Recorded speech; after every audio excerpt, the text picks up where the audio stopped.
Bienvenidos a Comprensión de los Tiempos Actuales. Vamos a estar comenzando la segunda parte de Epístolas Generales y hoy estaremos estudiando el libro de Primera de Pedro. Entonces vamos a orar y le damos lugar al pastor Juan Marcos. Señor, gracias por este tiempo, gracias por esta clase, gracias por tu palabra. Te pido que abres nuestros corazones, nuestro entendimiento y que tu palabra caiga en buena tierra, Señor, para que produzca fruto al 100 por 1. En el nombre de Jesús, bendice este tiempo y al pastor Juan Marcos y a todos los participantes. En el nombre de Jesús, amén. Bueno, pastor Juan Marcos, Dios le bendiga. Bienvenido. Bienvenidos todos a Comprensión de los Tiempos. Vamos a ver Primera y Segunda de Pedro y Judas. Y vamos a comenzar Primera de Pedro, capítulo 1, versículos 1 a 2. Vamos a estar usando la nueva versión internacional.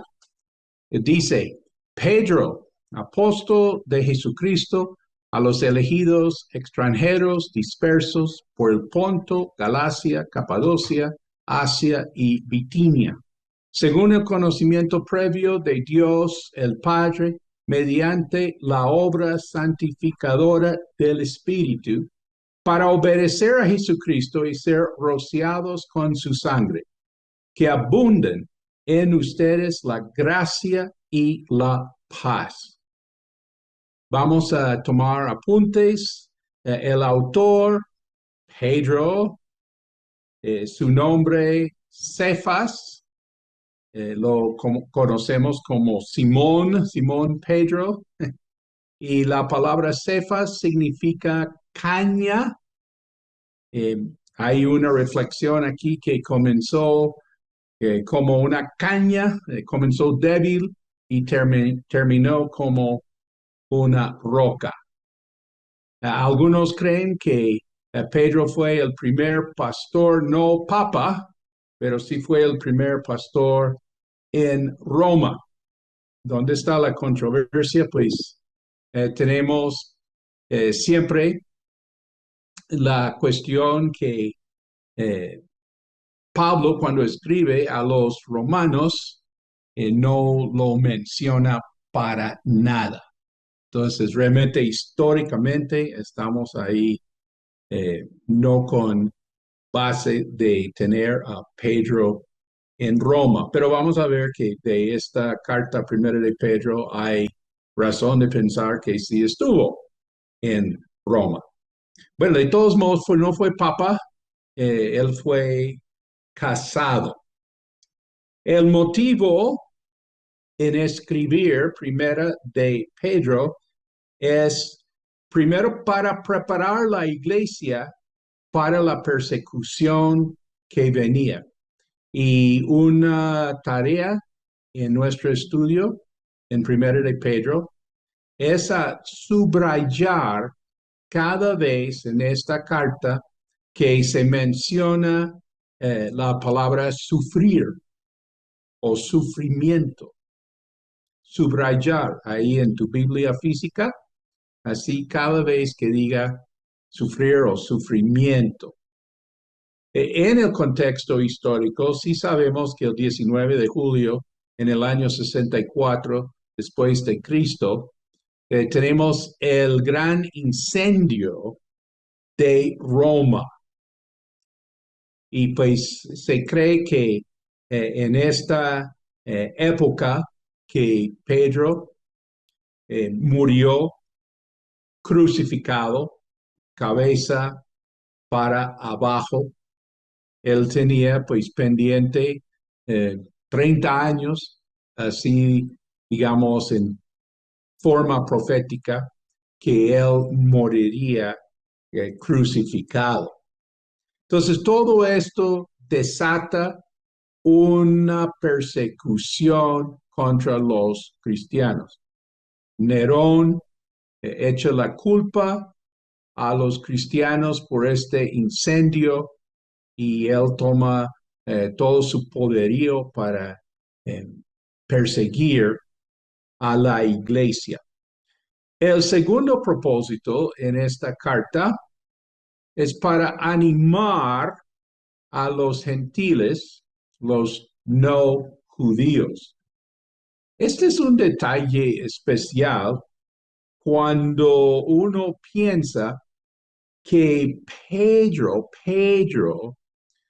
judío, digo un buen judío, en el sentido que él realmente no tenía mucha apertura a que personas no judías llegaron a la iglesia.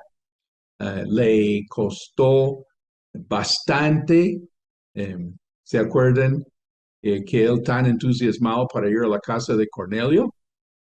No, le tocó a Dios hablarle así fuertemente en visión para que arrancara. Y en otra ocasión, pues estando ya con creyentes no judíos, judíos quienes eran creyentes en Jesús, él prefería como hacerse don de los judíos, y Pablo le llamó la atención que realmente, pues, ¿qué es eso? Eh, Ahora sí hablando de discriminación. Entonces, pues digo que es un detalle de Dios que Pedro hubiera querido mandar un mensaje a estas iglesias que eran pues iglesias que seguramente sí tenían judíos en su comienzo, pues que estuvieron en el día de Pentecostés en Jerusalén y volvieron a su tierra aquí, lo que hoy en día es Turquía. Y Pedro pues llega a saber de ellos que están ahí como emproblemados en la vida y qué hacían realmente para seguir a Jesús, y él sintió pues mandarles un mensaje. Estoy tratando de decir de que realmente quien uno menos pensaría que estaría animando a los creyentes no judíos sería este Pedro, y Dios lo pone en esas.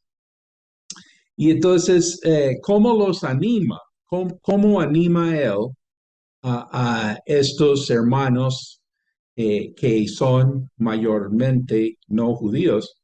Pues él les habla así con términos que en la Biblia pues han sido para los judíos, para el pueblo de Dios, los llama elegidos. Esta es una palabra grande.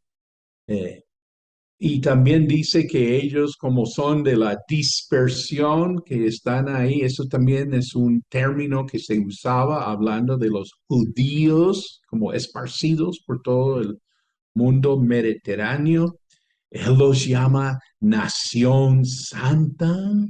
Pues estos son términos en la Biblia, en el libro de Éxodo, que eran términos que se aplicaban no a los no judíos, sino a al pueblo de Israel. El punto es que Pedro ahora está usando estos términos para hablar de los cristianos no judíos como pueblo de Dios. Ahora él les habla a los cristianos con estos términos. Los destinatarios eh, vivían en lo que hoy en día es Turquía, Ponto, Galacia, Capadocia. Estuvimos allá. Capadocia, se puede hacer un tour muy interesante. Si ya no quieres ir a Israel, si puedes ir a Turquía, Asia y Bitinia. Estos lugares eran provincias romanas que están un poquito arriba en Turquía. Pablo estuvo en la parte abajo de Turquía, que en la parte al sur, por la costa, y Pedro está escribiendo a estos que están ahí poquito más arriba.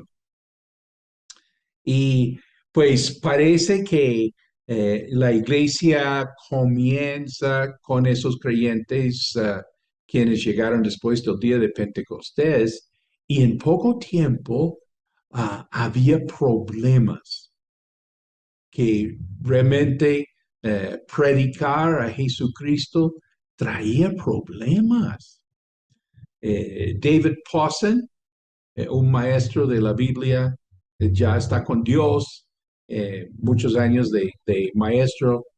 Él dice que la evidencia de ser lleno del Espíritu Santo es tener problemas. Las lenguas sí, pero eh, es a tener problemas. ¿Por qué? Porque uno tiene poder para hablar, uno tiene coraje para abrir la boca. Si uno no dice nada a nadie, pues no pasa nada, ¿sí? Pero esta gente llena del Espíritu Santo, ¿te acuerdas? Recibiréis poder cuando haya venido sobre vosotros, me seréis testigos, me seréis testigos. Entonces, pues ya esta gente está hablando de Jesús aquí en Turquía y van a tener problemas. Va a haber eh, una reacción y hasta una persecución. Bueno, vamos a mencionar temas que hay en Primera de Pedro. Eh, Quiero llamar la atención a que hay partes de esta carta que son muy teológicas. ¿Y por qué uno se extrañaría a eso? Bueno, eh, en parte porque uno puede pensar que Pedro no era tan teológico, que el apóstol más teológico, con más estudio, con más erudito, más refinado, ¿sí? Se sabe por el trasfondo y por su manera, su estilo de escribir, pues el más teológico sería más bien Pablo.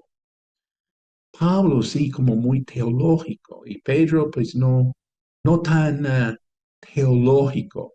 Pero este Pedro, este pescador, quien no estuvo en instituto bíblico, y él sale con unas cosas así, pero hágame el favor, bien teológicas. Y bueno, quisiera mencionar que Dios usa todo tipo de persona en su obra. Eso sí bien lo sabemos en el evangelismo, ¿cierto? Y también en el discipulado. Personas quienes no son tan eh, de estudio y preparación y así, pe- pero sí son muy, ¿qué? Eh, directas y muy enfocadas, saben lo que están hablando. Y pues nosotros tenemos una costumbre de decir, ay, sí, que es muy sencillo. Sí, sí, es muy sencillo. Sí, es muy sencillo. Necesitamos gente eh, que hable de manera sencilla. Y primero de Pedro sí es un escrito así muy sencillo. Pero trae una carga teológica como nosotros vamos a ver. En 2 de Pedro, capítulo 3, versículos 14 a 16, Pedro hace un comentario, un contraste entre su estilo de ministerio y el estilo de Pablo. En 2 de Pedro, él comenta, por eso, queridos hermanos, mientras esperen estos acontecimientos, esfuércense para que Dios los halle sin mancha y sin defecto en paz con él. O sea, Pedro muy al grano. Tengan presente que la paciencia de nuestro Señor significa salvación. Vamos a ver que este es un gran tema. para Pedro, la salvación. Dice, tal como les escribió también nuestro querido hermano Pablo, con la sabiduría que Dios le dio. Este es otro detalle de Dios, de poder ver algo de la dinámica entre estos líderes, entre Pedro y Pablo. Y pues yo quiero decir aquí, qué humildad, ¿no? De parte de Pedro, ¿no? De reconocer el ministerio de Pablo. Imagínate que Pedro estuvo desde el puro inicio de todo el ministerio de Jesús de Nazaret. Ahí no estuvo Pablo para nada, ¿sí?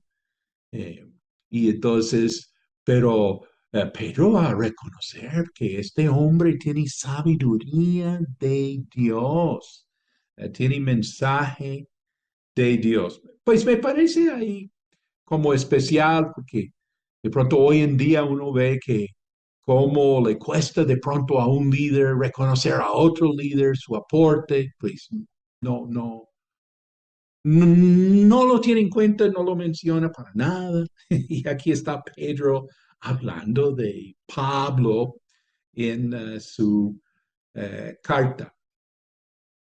Y bueno, ok, ¿qué fue la cosa con el ministerio de Pablo? Dice en versículo 16, en todas sus cartas, Pedro está hablando de las cartas de Pablo, en todas sus cartas se refiere a estos mismos temas. Pues obvio que Pablo también va a estar hablando de la salvación. Todos están hablando de la salvación. Y ahora a esto quería llegar. Hay en ellas algunos puntos difíciles. Algunos puntos difíciles de entender.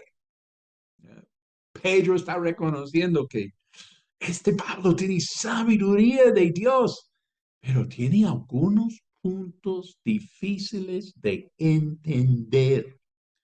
Eso no es excusa para nosotros a decir, yo no puedo entender. Dice, algunos puntos difíciles de entender que los ignorantes e inconstantes tergiversan, como lo hacen también con las demás escrituras para su propia perdición. Bueno, esto es cuestión de vida o de muerte. Si nosotros vamos a leer estas cartas y nosotros vamos a recibir este mensaje sobre la salvación. Entonces vamos a temas. Número 1, la salvación. En 1 de Pedro capítulo 5, versículo 12, ya al final de esta carta, Pedro está como ya despidiéndose y dice, con la ayuda de Silvano, a quien considero un hermano fiel, he escrito brevemente para animarlos y confirmarles que esta, si quieres subrayar en tu Biblia física, esta es la verdadera gracia de Dios. Esta es la verdadera gracia de Dios. Manténganse firmes en ella. Y lo que vamos a ver de aquí en adelante, ¿sí? Vamos a ver, esta es la verdadera gracia de Dios. Manténganse firmes en ella. Entonces, Pedro va a hablar sobre la salvación. Este es el primer gran tema. Y va a hablar sobre la salvación, por decirlo, la salvación personal, la salvación individual, ¿sí? Cada uno ahí,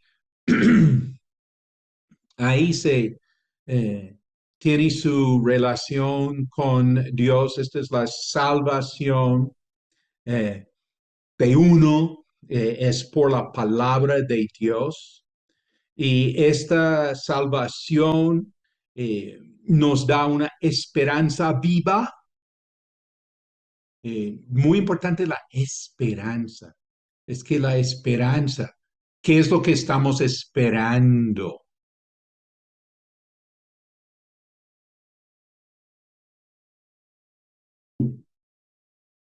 De pronto hoy en día tenemos mucha enseñanza sobre el presente, tener mi mejor vida hoy y qué es lo que está pasando hoy y el presente. Pues sí, sí, pero Pedro arranca hablando así del futuro, nuestra esperanza viva. ¿Y qué es lo que está pasando hoy? Lo que está pasando hoy es que estamos teniendo la fe probada. Eh, nosotros sabemos, Pablo también habla de esto, ¿no? A los tesalonicenses. Él dijo, sabemos que Dios prueba los corazones. Hmm. Eso no se habla mucho, ¿no? No se menciona mucho. La prueba. Es que hay una prueba, es que en nuestro presente estamos siendo probados. Eh, vamos a ver que es como el oro, que va a ser probado, purificado. Imagínate, ¿y cómo? Pues por el fuego. Y esta salvación da a tener eh, un amor gozoso, así por Jesús, que esto es lo que pues no tiene este mundo. El amor gozoso por Jesús. Entonces, Pedro va a hablar de la salvación como por el enfoque particular, pero también va a hablar de la salvación, si puedo decir, María Inés, la salvación cooperativa. Eh, yo sé que cuando uno oye de una corporación, oye de una corporativa, uno piensa en una cosa eh, que tiene su contexto económico y eso está bien, porque el punto es bueno, que es cooperativa, o sea, es con todos, no es uno solo, ¿sí? Cuando te hablan de tener tu cuenta de ahorros, bueno, eso sí es tu cuestión personal, pero estar en una cooperativa es la idea que estás con otros. ¿Alguien está captando mensaje subliminal aquí? Que la salvación no es uno ahí solito. No, es que es uno en su iglesia. ¿Sí? Eh, esto sí es algo, nosotros, digamos, en el protestantismo hemos enfocado mucho el individualismo y hay que hacerlo. Eso es bien bíblico. Y hemos ido a tal punto que es opcional estar en una iglesia. Uno realmente, muchos dicen, no, yo estoy muy bien en mi casa, yo veo los servicios, yo me alegro en Dios, yo estoy muy bien, ¿sí? Pero no, en Primera de Pedro vamos a ver que nosotros estamos en la iglesia, ¿sí? Es que esta cuestión de la salvación no es solamente con ese aspecto individual, personal. No, es que Dios tiene un pueblo. Yo soy de un pueblo. Y pues vamos a sacar aquí, a ver si Dios permite, una teología. Yo les dije que Primero de Pedro tiene mucha teología. Bueno, entonces vamos a sacar una teología de la salvación. Y esta teología pues va a venir del lado individual, pero también por el lado cooperativa. Y en el camino vamos a ir viendo estos textos de Primero de Pedro, señalando unos tips en cuanto al tema de la salvación. Como dijimos que Pedro va a ser directo, va a ir así al grano, va a decir las cosas ya. y pues vamos a estar anotando. Cuando vayamos a través de Primero de Pedro, todo el mundo tiene su Biblia física y va a estar anotando así, subrayando, marcando en su Biblia. Y vamos a ver unos tips en cuanto a la salvación. Bueno, vamos al segundo tema en Primero de Pedro, que es el sufrimiento. Este tema del sufrimiento, Pedro va a hablar que es un sufrimiento, es un sufrir no merecido. Si yo salgo y robo un banco y me meten en la cárcel, yo no puedo estar ahí, pues, ay, llorando que yo estoy sufriendo así, pobre. No, es que es sin merecer, es un sufrimiento no merecido. Y precisamente es porque estoy haciendo el bien. Si uno hace mal, pues claro, va a sufrir, pero no, es que uno está haciendo el bien, hacer el bien y no el mal.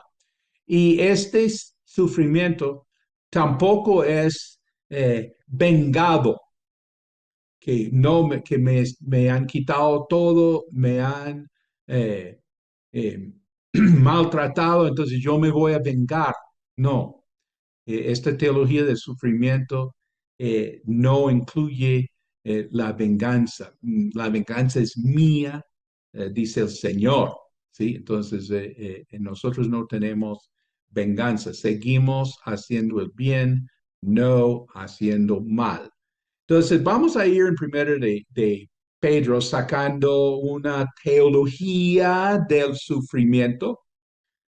En mis 50 años de cristiano, nunca he escuchado a alguien hablar de teología de sufrimiento. Siempre he escuchado prosperidad, ¿no? Bendición, pero nunca en todos mis años tocó gente de otros lados como venir a decir, pero el sufrimiento. Y eso, primera de Pedro. Y estoy pues imaginando que muy poco mensaje se oye de primera de Pedro. ¿Y por qué? Eh, Porque habla del sufrimiento. Y Pedro va a escribir a la iglesia para prepararlos para el sufrimiento. Y pienso que puede ser valioso en siglo XXI. ¿Tú qué crees? ¿Tú crees que la iglesia está preparada para persecución? ¿Crees que estamos preparados? Entonces, primero de Pedro eh, nos interesa en gran manera. Bueno, tercero, el tema de la sumisión. Este es otro tema que nos suena mucho. Eh, la sumisión, Pedro va a hablar de la sumisión. Los ciudadanos, digo ciudadanos, o sea, la gente, los ciudadanos con su gobierno, aquí es el Imperio Romano, y uno puede pensar en líderes nacionales y locales, y los esclavos también sufriendo, tienen sus amos, eh, se habla de sumisión aún con los amos difíciles, y también las esposas. ¿Cómo sufre una esposa con el marido inconverso? O viceversa. Eh, los jóvenes también sumisos eh, a los ancianos, el liderazgo en la iglesia, quienes sirven y no señorean sobre el grey del Señor. Entonces vamos a sacar aquí una teología de sumisión. Esto tampoco se habla mucho hoy. Eh, Nosotros vivimos en una cultura La cultura nuestra es de protesta. Como uno protesta, lo que menos está pensando es sumisión. Y en el tema del trabajo, lo más difícil es conseguir un empleado quien haga caso. Eso es lo más difícil. Y en los matrimonios, el otro día estuve oficiando un matrimonio y se me ocurrió hablar de la sumisión. Ah, había personas riéndose. Eso parece un absurdo. El pastorcito ahí hablando de la sumisión. Guau, guau, guau. ¿Sí? Y sumisión, digamos, los jóvenes con los pastores, pues esto sí cuesta porque uno piensa que se sabe más que el pastor, que uno ya eh, está, no, muchas veces me encuentro con personas más espirituales que yo, sí, o sea, eso a toda hora. Y está bien, pues, sí, pero me hago entender, no hay un concepto de sumisión, no, no hay un concepto de sumisión. Si uno habla cosas que cae bien a la gente, pues sí, sigue, pero el día que uno llegara ya a tocar la vida de una persona, no, no, no, no, no, eso sí, no, no está en el chip, la sumisión. Y otro tema en Primera de Pedro es la cristología. Cuando decimos cristología, es que estamos hablando del estudio de Cristo. Pues vamos a aprender mucho de Jesucristo en Primera de Pedro. Pues eso sí, tiene que ser porque Pedro estuvo 3 años, día y noche con Jesús, y después de la muerte y resurrección, Pedro fue como reconocido como habiendo pasado mucho tiempo con Jesús. Y pues sí, él es el indicado para hablarnos de eh, Jesús. Vamos a poner una tarea en comprensión que en esa Biblia física que tú tienes, que uses para tus propósitos de estudio bíblico, eh, vamos en primero de Pedro colorear así cuando se hable de la salvación en rojo. Y también si hay unos tips, pues ahí vamos a marcar tip, así en el margen, en rojo. Y cuando se hable de sufrir, vamos a colorear en azul. Eh, cuando se hable de sumisión, en amarillo. Y cuando se hable de Cristo, en púrpura. ¿Cómo les parece?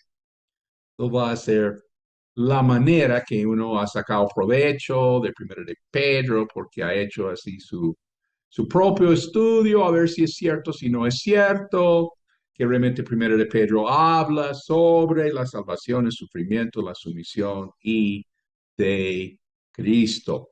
Bueno, vamos. Bendito sea Dios, Padre de nuestro Señor Jesucristo. Por su gran misericordia nos ha hecho nacer de nuevo mediante la resurrección de Jesucristo de entre los muertos, para que tengamos una esperanza viva, una esperanza viva.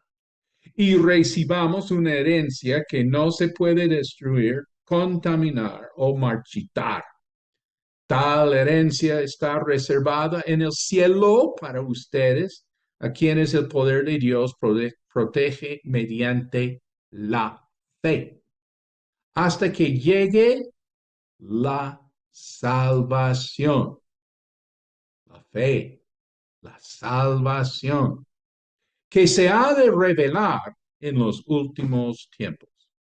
Esto es para ustedes motivo de gran alegría, a pesar de que hasta ahora han tenido que sufrir diversas pruebas por un tiempo.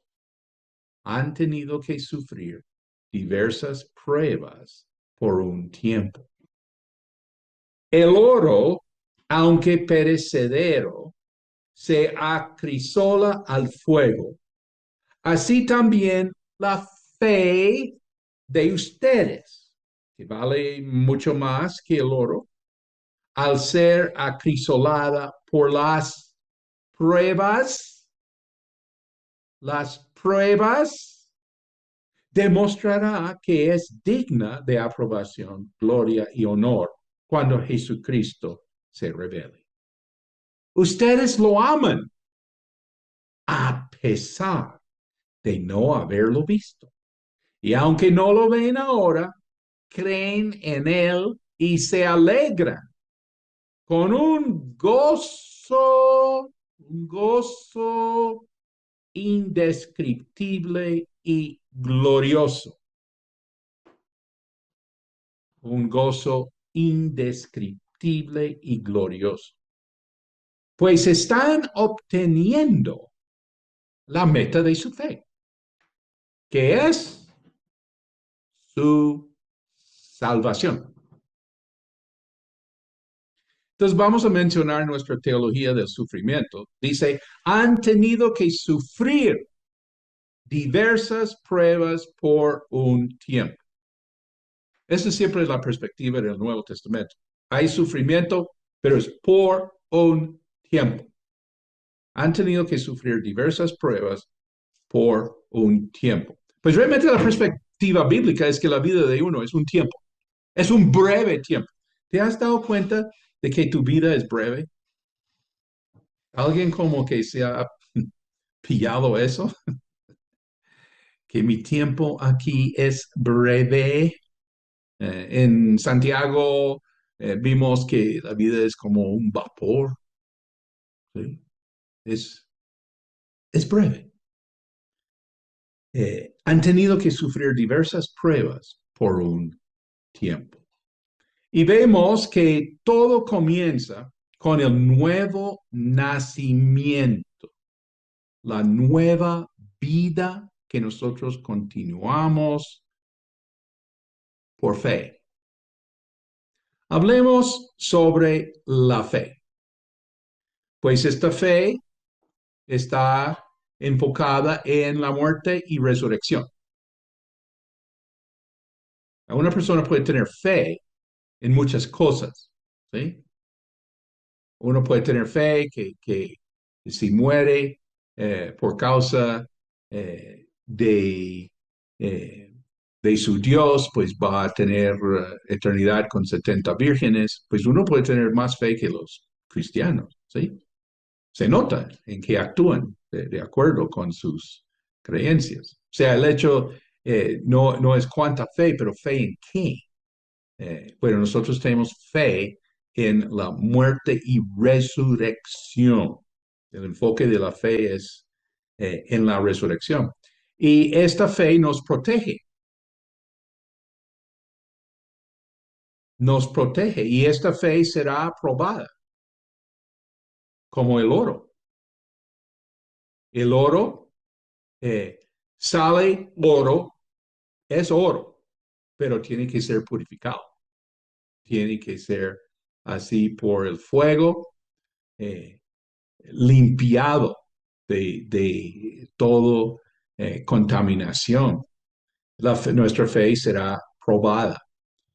Y nuestra fe no es por vista. ¿De acuerdo? Andamos por fe, no por vista. ¿Y por qué decimos que no es por vista?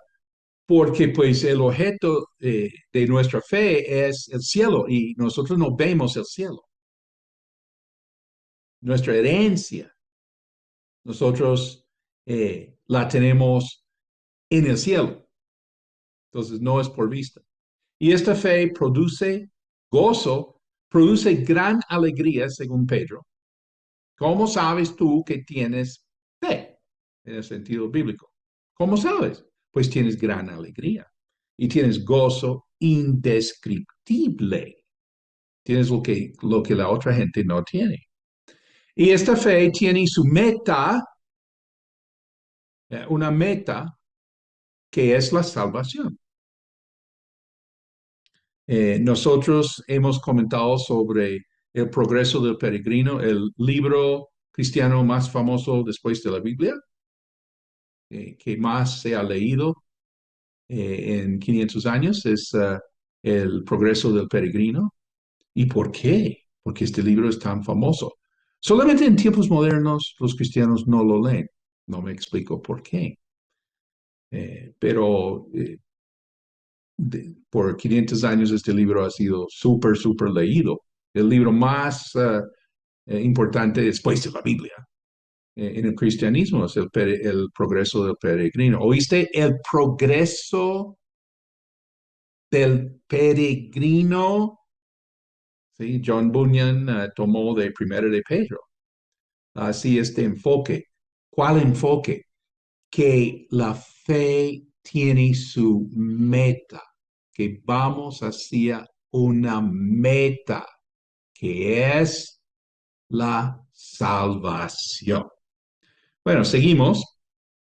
Los profetas que anunciaron la gracia reservada para ustedes investigaron cuidadosamente acerca de esta salvación. Querían descubrir a qué tiempo y a cuáles circunstancias se refería el Espíritu de Cristo que estaba en ellos, cuando testificó de antemano acerca de los sufrimientos de Cristo, los sufrimientos de Cristo y de las glorias que vendrían después de estos. A ellos se les reveló que no se estaban sirviendo a sí mismos, sino que les servían a ustedes. Hablaban de las cosas que ahora les han anunciado los que les predicaron acerca de las buenas noticias por medio del Espíritu Santo enviado del cielo. Aún los mismos ángeles anhelan contemplar esas cosas. Bueno, en nuestra teología de la salvación vamos a apreciar el privilegio de ser cristiano en el Nuevo Testamento. ¡Qué privilegio! ¿Quieres saber qué es un privilegio? Es un privilegio vivir cuando vivimos nosotros. Digo, en el Nuevo Testamento, ¿sí? Ese es un privilegio. Y uno dice, ¿por qué es un privilegio? Es que cuando se habla de un privilegio, es algo que uno tiene y otros no lo tienen. ¿Sí? ¿Y qué privilegio tenemos nosotros que otros no tenían? Pues dice que los propios profetas, quienes escribían estas profecías, las escribían y después las investigaban, estudiaban sus propias profecías, a ver si podían entender lo que el Espíritu de Cristo estaba hablando a través de ellos. Qué privilegio tenemos nosotros. Y dice que aún los ángeles anhelan contemplar. Los propios ángeles quienes ministran y han hecho así en los tiempos y todo, pues ellos querían ver el ángel quien anunció, ya que estamos en época navideña, ese ángel quien anunció a los pastores ahí, quería contemplar, quería ir a ver también desde arriba qué estaba pasando en Belén, en un pesebre. ¿Cómo así? ¿Qué privilegio tenemos nosotros? Nuestra teología de la salvación comienza con apreciar el privilegio de ser cristiano en el Nuevo Testamento. Y vamos a dar aquí tip en cuanto a la salvación. Dice, por eso dispónganse para actuar con inteligencia. Tengan dominio propio. Pongan su esperanza completamente en la gracia que se les dará cuando se revele Jesucristo. Bueno, pilas con la mente, pilas con lo que uno está pensando. Dispónganse para actuar con inteligencia. ¿En qué estoy pensando? ¿En qué me paso mi vida pensando? ¿En qué paso mi tiempo pensando? Dice, como hijos obedientes, no se amolden a los malos deseos que tenían antes, cuando vivían en la ignorancia. Más bien, sean ustedes santos en todo lo que hagan, como también es santo quien los llamó. Pues está escrito, sean santos porque yo soy santo. Ya que invocan como Padre al que juzga con imparcialidad las obras de cada uno, viven con temor reverente, mientras sean peregrinos de este mundo. Peregrinos de este mundo. Aquí tenemos tips. Vivan con temor reverente. Ay, uno no debe vivir con temor. ¿Qué? ¿Eso es lo que más te conviene? Vives con temor reverente. Eso sería lo mejor que te pudiera pasar. Es adquirir temor reverente. Sí, señor. Sí, señor. Tu terapia dice que no, que no, que no. Pero Pedro dice que sí. Viven con temor reverente. Como bien saben, ustedes fueron rescatados de la vida absurda. La vida absurda que heredaron de sus antepasados. El precio de su rescate no se pagó con cosas perecederas como el oro o la plata, sino con la preciosa sangre de Cristo, como de un cordero sin mancha y sin defecto. Cristo, a quien Dios escogió antes de la creación del mundo, se ha manifestado en estos últimos tiempos en beneficio de ustedes. Por medio de él, ustedes creen en Dios, que él lo resucitó y glorificó. De modo que su fe y su esperanza están puestas en Dios. Entonces, tenemos aquí unos tips para la santidad.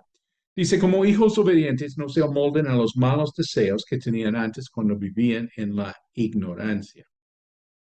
Eh, Aquí se habla que somos peregrinos en este mundo, que esta vida nuestra es una peregrinación, que estamos de paso. Si estamos aquí, un peregrino sí está,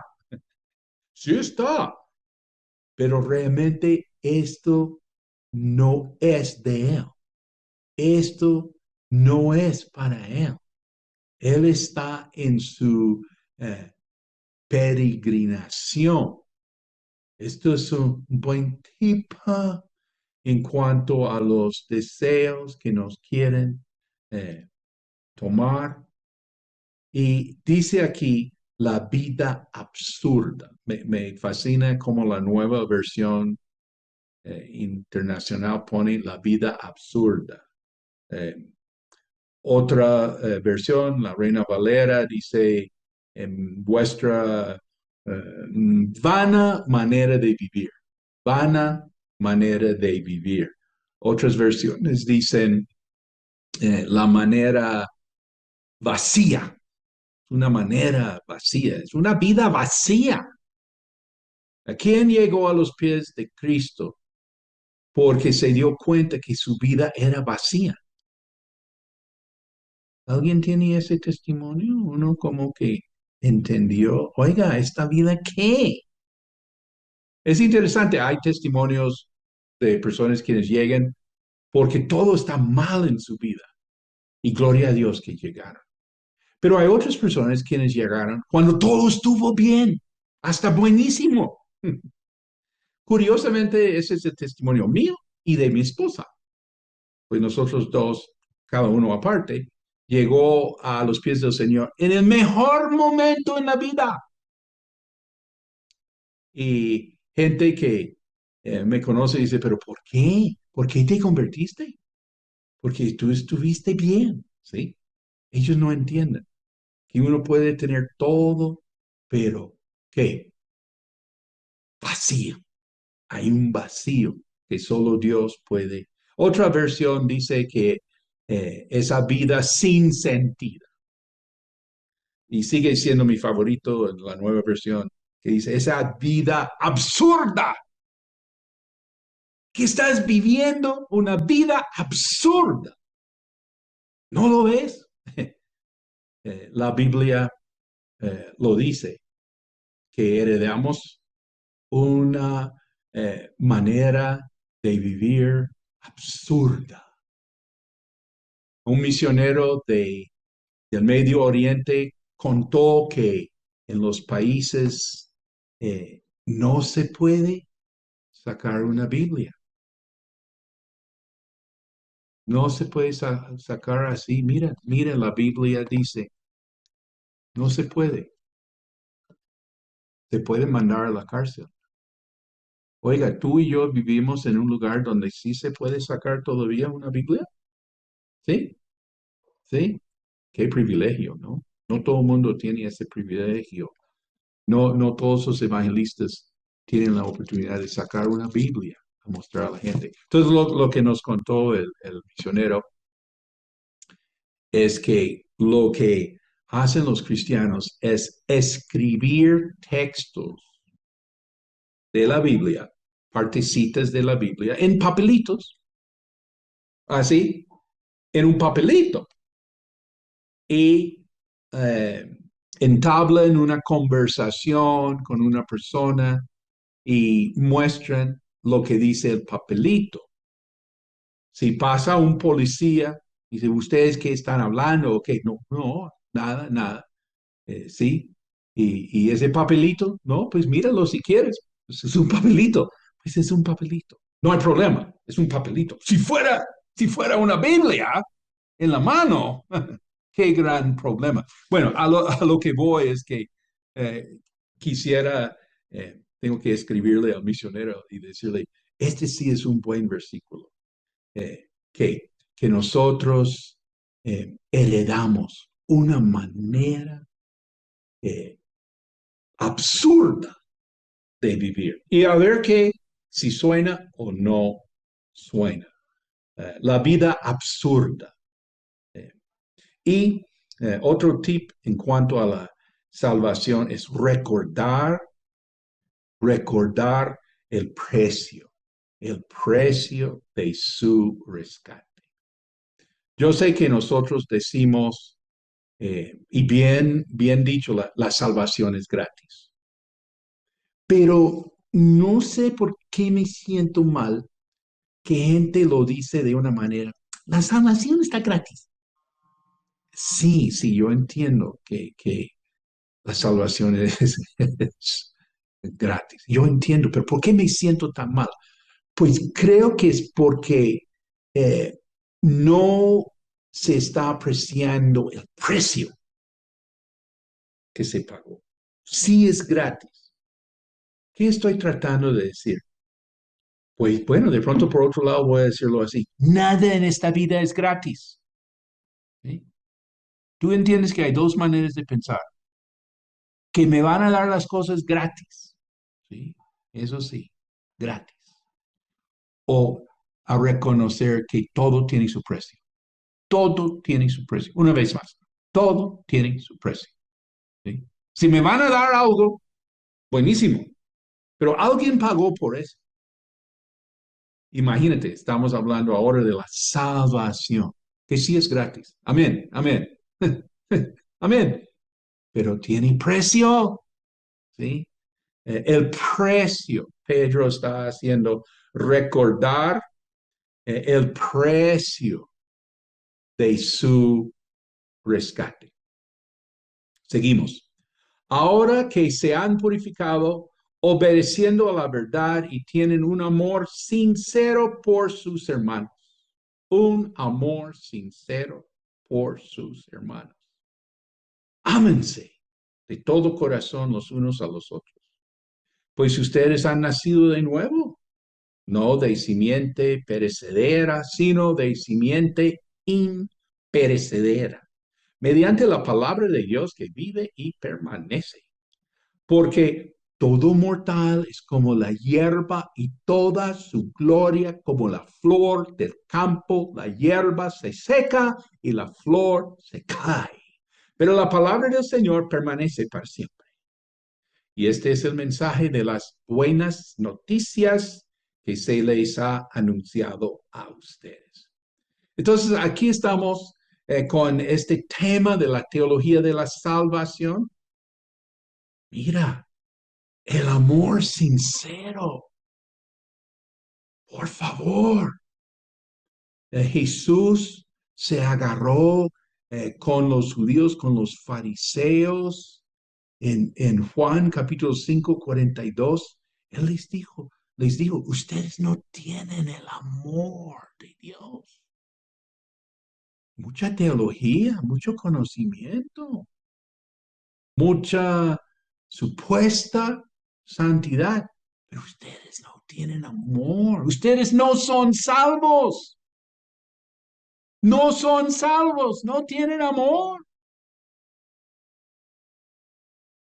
No tienen amor, no son salvos. Esa es teología de la salvación. Teología de la salvación.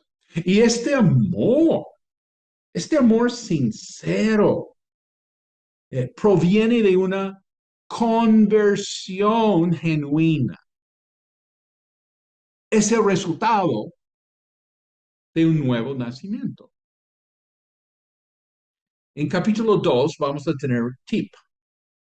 Por lo tanto, abandonando toda maldad y todo engaño, hipocresía, envidias y toda calumnia, deseen con ansias la leche espiritual pura, como niños recién nacidos.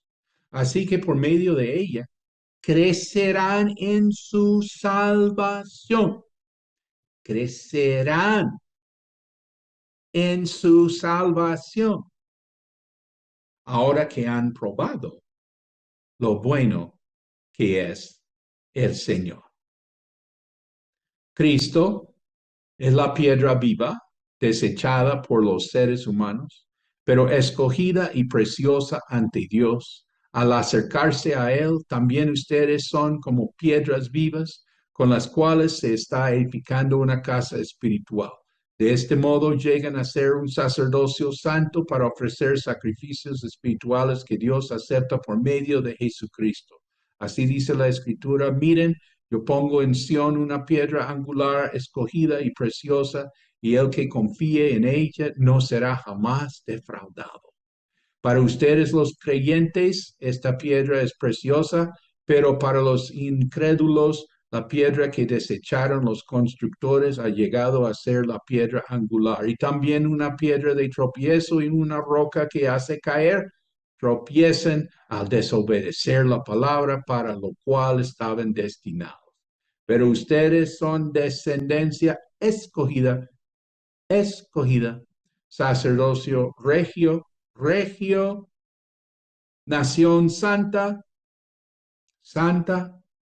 pueblo que pertenece a Dios, pueblo que pertenece a Dios, para que proclamen las obras maravillosas de aquel que los llamó de las tinieblas a su luz admirable. Ustedes antes ni siquiera eran pueblo, pero ahora son pueblo de Dios. Antes no habían recibido misericordia, pero ahora ya la han recibido. Aquí tenemos una teología de la salvación muy especial. a nivel personal, ¿cómo es la salvación, digamos, personalmente? Pues yo soy como un recién nacido y yo quiero, anhelo, eh, grito por la palabra de Dios.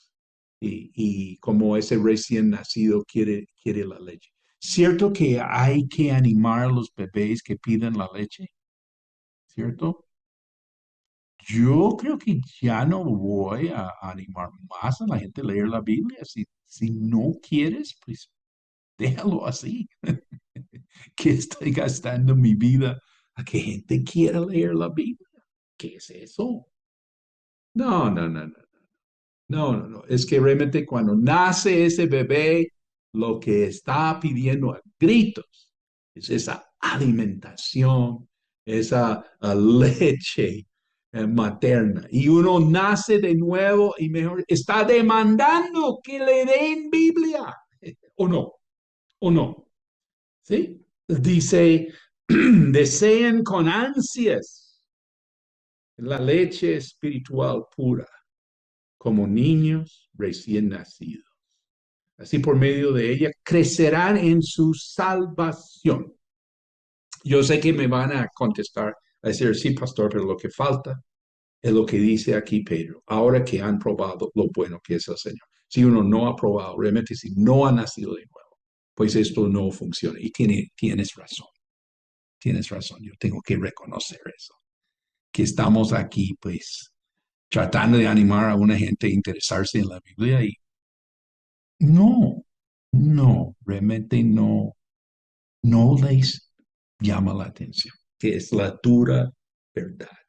¿Sí? Y si esa criatura no está gritando, el recién nacido no está gritando al nacer, algo está mal. ¿Sí? Algo está mal aquí. Y entonces dice, ahora que han probado lo bueno que es el Señor. Esa es la salvación, digamos, como personal. Y también tenemos nuestra salvación, nuestra identidad cooperativa como iglesia. Dice que somos piedras vivas, una casa espiritual.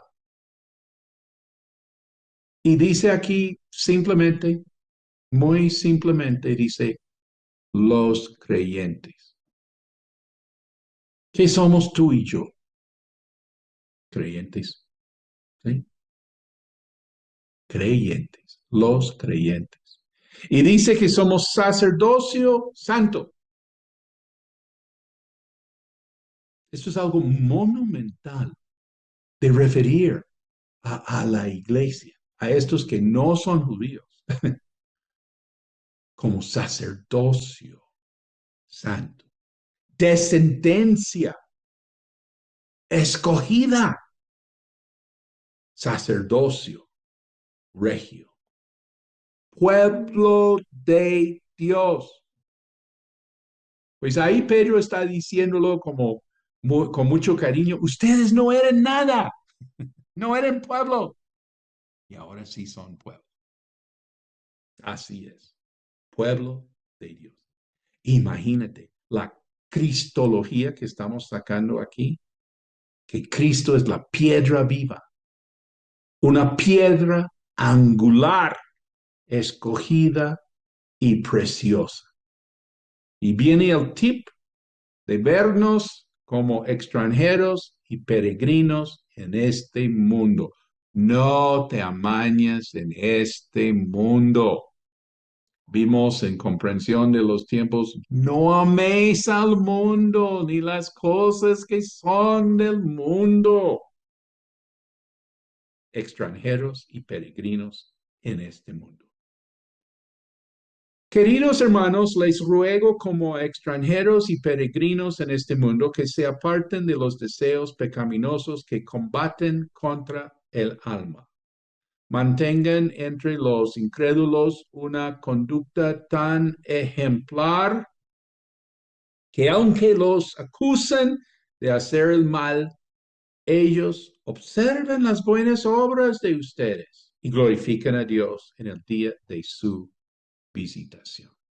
vamos a observar aquí, cuando dice aquí deseos pecaminosos en el griego, es la palabra epithumia. Y esta es una palabra que recordamos así de las epístolas de Pablo, epithumia, que significa literalmente es deseos fuertes, o sea, sobre epi, esos es deseos, super deseos. Y el hecho de tener deseos, pues eso es parte del ser humano. Pero digamos el contexto, aquí estamos hablando de epithumia, estamos hablando de deseos malos, o sea, deseos por el lado que no es, ¿sí? Y estos deseos pecaminosos, dice aquí que nosotros tenemos que apartarnos, apartarnos. ¿Y por qué? ¿Por qué? Alguien pregunta, ¿por qué? Porque estos deseos combaten, dice, combaten contra el alma. Aquí tenemos la psicología bíblica. ¿Cómo sabes que tienes la psicología bíblica? Cuando digo psique es la palabra alma, ¿sí? Y entonces la psicología bíblica. ¿Cómo sabes que la tienes o no la tienes? Porque lo primero que tú tratas es el tema del manejo de la sexualidad, ¿sí? Es lo primero. ¿Y por qué? Porque estos deseos malos, si nosotros vamos a seguirlos, combaten contra el psique, el alma. Esa es la psicología bíblica. Me atrevo a decir que es la psicología verdadera y cualquier psicología que te permite el pecado sexual, que te refuerza en el pecado sexual, entonces no es válido. ¿Por qué? Porque estos deseos malos combaten contra el alma. Uno necesita terapia porque está en una batalla. Y ahora vamos a ver de dónde sale esto. Primer punto, es lo primero para el enfoque en la psicología bíblica y en el discipulado. Vamos a tomar esto ahora al discipulado. Es que vamos a salir de desorden a orden, que vamos, sí, a entrar en un proceso, pero tenemos que saber a dónde estamos yendo, a dónde te están llevando, ¿sí? De desorden a orden. Si no, entonces no sabemos a dónde vamos. ¿A dónde vamos? Vamos a la santidad, hermano, a la santidad. Si no, entonces, ¿quién me está dando terapia y todo? Es como un ciego guiando al ciego. Ambos se caen así en el hueco. Observamos también el énfasis en Primera de Pedro en la conducta, que nuestra conducta sea ejemplar. Y esto es otro punto en la psicología, que realmente no son mis sentimientos. Y me dice, pero yo siento o que no siento. No, es la conducta. Es cómo tú actúas. Y tú decides cómo vas a actuar o no a actuar. Y que la Biblia nos habla de una conducta ejemplar. Ay, pero yo no siento esto. Ay, haga el bien. Eh, una persona dijo, ay, yo soy el peor hijo, el peor hijo. ¿Y por qué? No, porque estoy cuidando de mi papá anciano y estoy cuidando de él, pero no lo quiero hacer. Y hasta me da fastidio tener que cuidar de él en las cosas ya por la vejez, en las cosas más humanas, más básicas. Y yo soy el peor hijo, porque yo no quiero hacer esto y esto me fastidia. Sí, pero ¿qué estás haciendo? No, es que lo estoy cuidando. Eso es. Haga esta conducta ejemplar. ¿Sabe qué? A lo mejor usted es el mejor hijo que uno pueda tener. Porque ¿qué? La conducta. ¿Qué es lo que uno hace? Hablando en el tema de orientar a las personas en su discipulado, mi observación en mi contexto es lo primero es a encaminar a no estar en unión libre. Ya tenemos los hijos de los cristianos en unión libre. Uno dice, ¿cómo así? Los hijos de los cristianos. Y los papás dicen, sí, sí, sí, sabemos que eso está mal, pero eso es lo que ellos quieren. Ellos quieren eso. ¿Sí? Entonces faltó discipulado en algún punto, o con los papás, o con los hijos, o como no quisimos hablar de esas cosas para no, pues no ofender a la gente, ¿sí? Pues uno no quiere que los jóvenes se sienten rechazados, ¿no? Y entonces ya los hijos de los cristianos en unión libre, porque así sienten hacerlo, así quieren hacerlo. Entonces estamos hablando de conducta ejemplar y estamos hablando de buenas obras, que la gente vea las buenas obras. Y vamos a ir al tema ahora de la sumisión a los gobernantes y a los superiores. Eso es un escenario para las buenas obras. Otra vez, el escenario de relacionarse con la gobernación, con la comunidad, con la política, ¿sí? Ahí es donde se ven las buenas obras o no se ven, ¿sí? Esa es la cuestión, ¿sí? Ahí se muestra quién es quién, ¿sí? Es el primer lugar donde el cristiano ha de figurar. ¿Dónde? En su comunidad. Es lo que estoy tratando de decir. ¿Sí? El cristiano tiene que figurar. Le tiene que importar qué está pasando en su barrio. ¿Qué está pasando en su ciudad? Eso sí es un misterio que tengo. ¿Por qué el cristiano no presta servicio militar?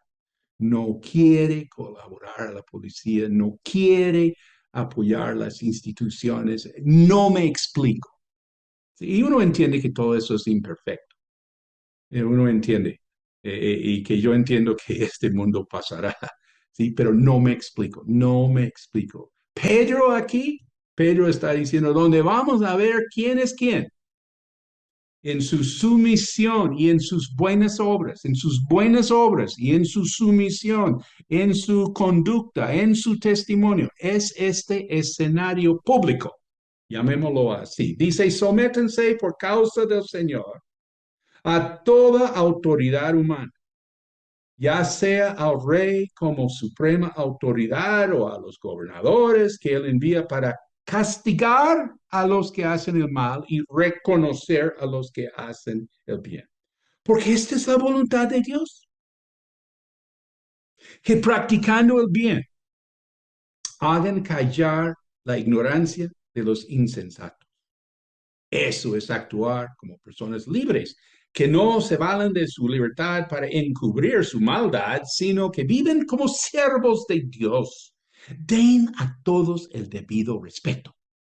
Amen a los hermanos, teman a Dios, respetan al rey.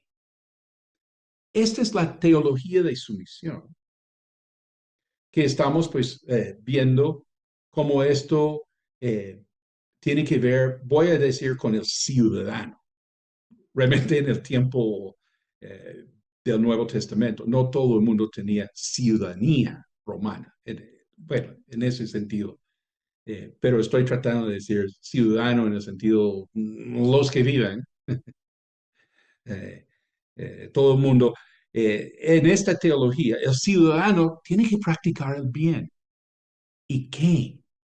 Tiene que respetar. Mira, el respeto es la fábrica social, ¿cómo se dice? El pegante, lo que hace sociedad. Cuando perdamos el respeto, ya no tenemos sociedad. ¿Sí? Adiós, civilización. Si te parece importante o no este tema. ¿Tienes hijos? ¿Tienes nietos? ¿Ellos qué van a vivir? Pues van a vivir una anarquía, porque nosotros no pensamos que el respeto fuera tan importante, que era una cosa como anticuada. Me acuerdo una vez visitando un colegio cristiano y el rector tuvo todos los estudiantes en una asamblea y todos los estudiantes hablando entre sí mientras que el rector daba su discurso. Y pensé, no, pues si los cristianos no respetan la autoridad, ¿cómo pensamos que este pueblo va a respetar? Ahora entiendo, ahora entiendo. Nos falta poner la pauta aquí del respeto, el respeto aquí. Respeten, amen a los hermanos, temen a Dios, respeten al rey. Siervos, sométense con todo respeto a sus amos, no solo a los buenos y comprensivos, sino también a los insoportables, porque es digno de elogio que por causa de la conciencia ante Dios se soporten las aflicciones, aún sufriendo injustamente. Pero ¿cómo pueden ustedes atribuirse mérito alguno si soportan los que los maltratan por persistir en hacer el mal? En cambio, si sufren por hacer el bien, si sufren por hacer el bien, eso merece elogio delante de Dios. Estamos con una teología de la sumisión. Aquí estamos hablando ahora de siervos, realmente esclavos. La mitad del mundo romano era esclavo. Entonces, uno dice siervos, pues eso suena más suave. No, es que eran esclavos. Y vemos la sumisión de los esclavos a sus amos. Ahora quiero mencionar una cuestión eh, sociológica que hoy en día se habla mucho y está tomado realmente para un fin muy destructor para la sociedad, demasiado destructor, pero tiene su validez. Y el tema es, a ver si me ayudan con el español, eh, intersectionality.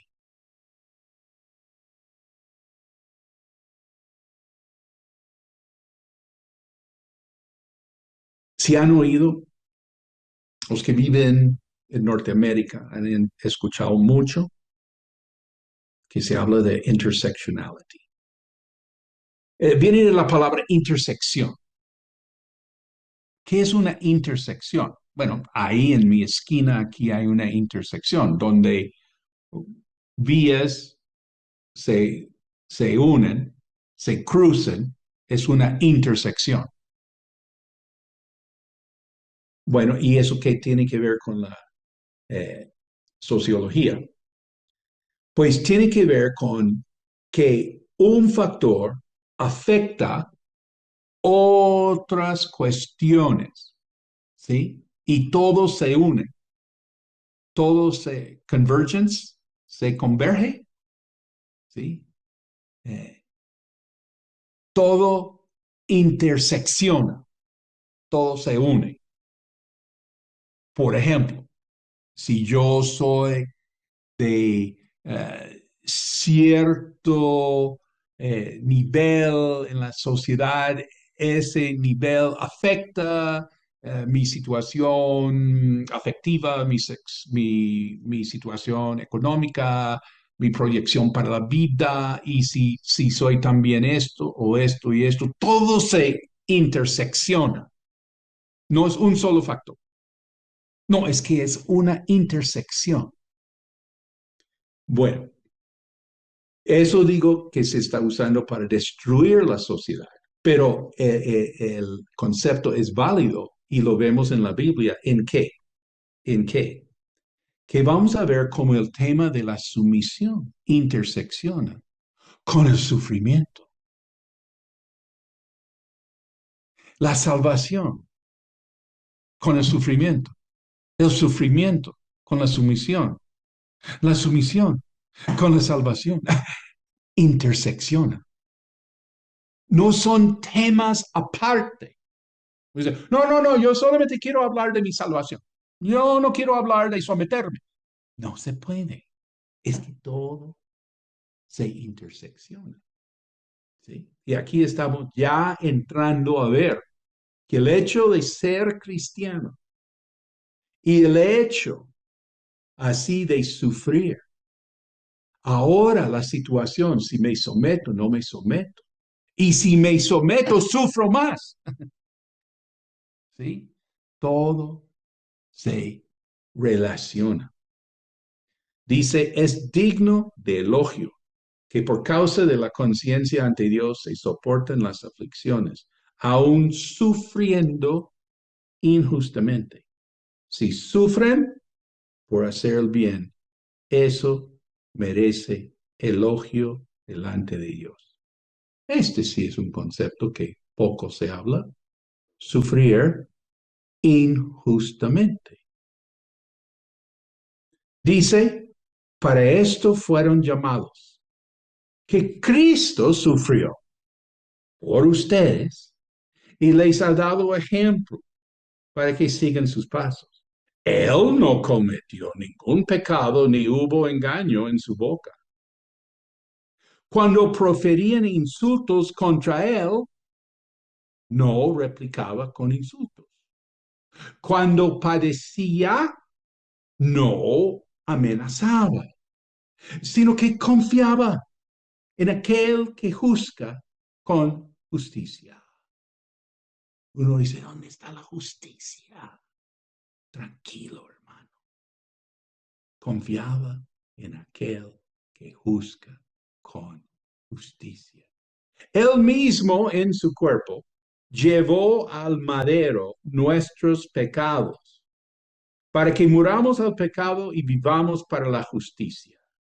Por sus heridas, ustedes han sido sanados.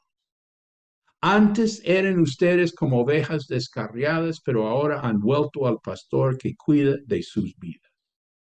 Teología del sufrimiento. Cristo es el ejemplo de nuestra teología del sufrimiento.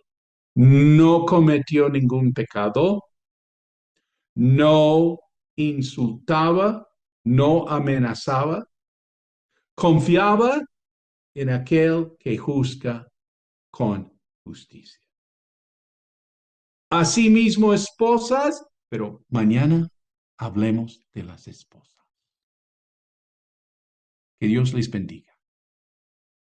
Wow, excelente, muy, muy buena clase y bueno, solo es el principio, seguimos adelante, la siguiente sesión. También les recordamos que recuerde si esta enseñanza es de bendición para su vida, compártala con otros, póngale un me gusta, haga sus comentarios y permitamos que la palabra de Dios sea propagada por toda la tierra. Dios les bendiga.